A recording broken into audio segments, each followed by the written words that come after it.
کی قربت حاصل کرنے کے لیے بہت ساری چیزیں ہیں جس کو ہم وسیلہ بنا سکتے ہیں۔ سورہ آل عمران ہے، زکریا علیہ السلام کے حوالے سے بات ہوئی ہے، کلما دخل علیہ زکریا المحراب، جب کبھی بھی زکریا علیہ السلام حضرت مریم علیہ السلام کے حجرے میں داخل ہوتے، وجد عندها رزقا، تو وہ مریم علیہ السلام کے پاس رزق پاتے، پھل پاتے۔ قال یا مریم انا لک ھذا، اے مریم یہ کہاں سے آئے؟ انہوں نے کہا قالت هو من عند اللہ، انہوں نے کہا کہ یہ اللہ تعالیٰ کی طرف سے ہیں۔ جب یہ بات کہی تو اور پھر ساتھ کہا ان اللہ یرزق من یشاء، اللہ جسے چاہتا ہے بے حساب رزق عطا فرماتا ہے۔ ہنالک دعا زکریا ربہ، اسی وقت یا اسی جگہ زکریا علیہ السلام نے اپنے رب سے دعا کی، قال رب حب لی من لدنک ذریۃ طیبۃ، اے باری تعالیٰ مجھے اپنی طرف سے پاکیزہ بیٹا عطا فرما، انک سمیع الدعاء، بے شک تو ہی خوب دعاؤں کا سننے والا ہے۔ فنادتہ الملائکۃ وہو قائم یصلی فی المحراب ان اللہ یبشرک بیحییٰ، اسی وقت فرشتے آ گئے اور ان میں سے ایک فرشتے نے کہا کہ اللہ تبارک تعالیٰ آپ کو یحییٰ علیہ السلام کی خوشخبری سناتا ہے۔ زکریا علیہ السلام ابھی اسی محراب میں کھڑے دعائی کر رہے تھے یا نماز پڑھ رہے تھے تو خوشخبری آ گئی کہ اللہ تبارک تعالیٰ نے آپ کو یحییٰ علیہ السلام کی خوشخبری سنائی ہے، یعنی کہ بیٹے کی خوشخبری بھی سنائی ہے اور ساتھ نام بھی عطا کر دیا، اس کا نام یحییٰ ہوگا۔ اب یہاں یہ بات سمجھنے والی ہے کہ زکریا علیہ السلام کیا صرف اس وقت انہوں نے دعا مانگی اپنے بیٹے کی؟ ان کی عمر اس وقت 90 سال ہو گئی تھی، تو اس سے پہلے بھی تو اپنے بیٹے کی دعا مانگتے ہوں گے، مگر قرآن مجید کے اس حصے سے ٹکڑے سے پتہ چلا کہ جب انہوں نے دیکھا کہ اللہ تبارک تعالیٰ وہ ذات ہے جو محراب میں ان کے ذکر کرنے کی برکت سے وہ جگہ اتنی بابرکت ہو گئی ہے کہ اللہ تبارک تعالیٰ ان کو بے موسم پھل عطا کرتا ہے، تو انہوں نے سوچا کہ اللہ تبارک تعالیٰ مجھے بیٹے کی نعمت بھی تو عطا کر سکتا ہے، چونکہ ان کا بڑھاپا آ چکا تھا، موسم ان کا بھی نہیں تھا اولاد کا، تو انہوں نے کہا کہ باری تعالیٰ تو مجھے اپنی طرف سے بیٹا عطا فرما، پاکیزہ بیٹا عطا فرما۔ اب یہاں سے توسل یہاں سے ثابت ہوتا ہے جہاں قرآن مجید کا لفظ آیا ہنالک دعا زکریا ربہ، اسی جگہ زکریا علیہ السلام نے اپنے رب سے دعا مانگی۔ اگر قرآن مجید میں خالی آ جاتا دعا زکریا ربہ، زکریا علیہ السلام نے اپنے رب سے دعا مانگی تو بات ہو جاتی نا، لیکن قرآن مجید میں کیا فرمایا ہنالک، اسی جگہ۔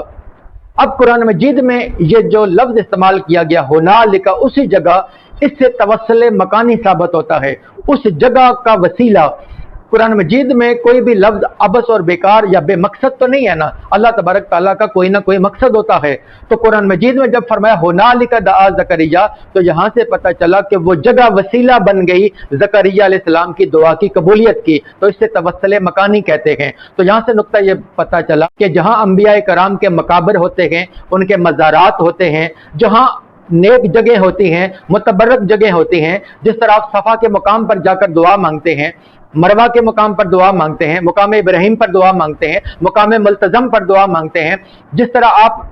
عرفات کے میدان میں دعا مانگتے ہیں، مینا میں دعا مانگتے ہیں، مزدلفہ میں دعا مانگتے ہیں، تو جو بھی متبرک مقامات ہوتے ہیں ان متبرک مقامات پر کھڑے ہو کر دعا مانگنا یہ وسیلہ بن جاتا ہے دعا کی قبولیت کا اور اللہ کی قربت کا۔ اس کے بعد سورہ البقرہ میں بنی اسرائیل نے کہا وَإِذْ قُلْتُمْ يَا مُوسَىٰ لَن نَّصْبِرَ عَلَىٰ طَعَامٍ وَاحِدٍ فَادْعُ لَنَا رَبَّكَ يُخْرِجْ لَنَا مِمَّا تُنبِتُ الْأَرْضُ مِن بَقْلِهَا وَقِثَّائِهَا وَفُومِهَا وَعَدَسِهَا وَبَصَلِهَا۔ اللہ تبارک تعالیٰ قرآن مجید میں بیان کر رہے ہیں کہ بنی اسرائیل نے موسیٰ علیہ السلام سے عرض کیا کہ ہم ایک ہی کھانے پر صبر نہیں کر سکیں گے، فَادْعُ لَنَا رَبَّكَ، آپ اپنے رب سے دعا کریں کہ وہ زمین سے اگنے والی چیزیں جس میں ساگ ہے، ککڑی ہے، اس میں گندم ہے، اس میں مسور ہوں، اس میں پیاز ہوں، اس طرح کی چیزیں جو زمین سے اگتی ہیں وہ اللہ تبارک تعالیٰ ہمیں عطا کرے۔ اور دعا کرانے کے لیے موسیٰ علیہ السلام کے پاس جا رکھے گئے، اور موسیٰ علیہ السلام نے بھی یہ نہیں کہا کہ تم اپنے رب سے خود دعا مانگو، تم میرے وسیلے سے دعا کیوں کرا رہے ہو۔ اور پھر اگر کوئی مطالبہ خلاف شریعت ہوتا تو نبی کا کام ہوتا ہے کہ وہ منع کر دیتے، لیکن موسیٰ علیہ السلام نے بھی پھر اللہ تبارک تعالیٰ سے دعا کی کہ اللہ تبارک تعالیٰ ان کو وہ عطا کر دے۔ تو ان کو بھی معلوم تھا کہ نبی کے وسیلے سے دعا قبول ہوتی ہے، اور انہوں نے دعا کی اور موسیٰ علیہ السلام کی دعا سے ان کی حاجت پوری ہو گئی۔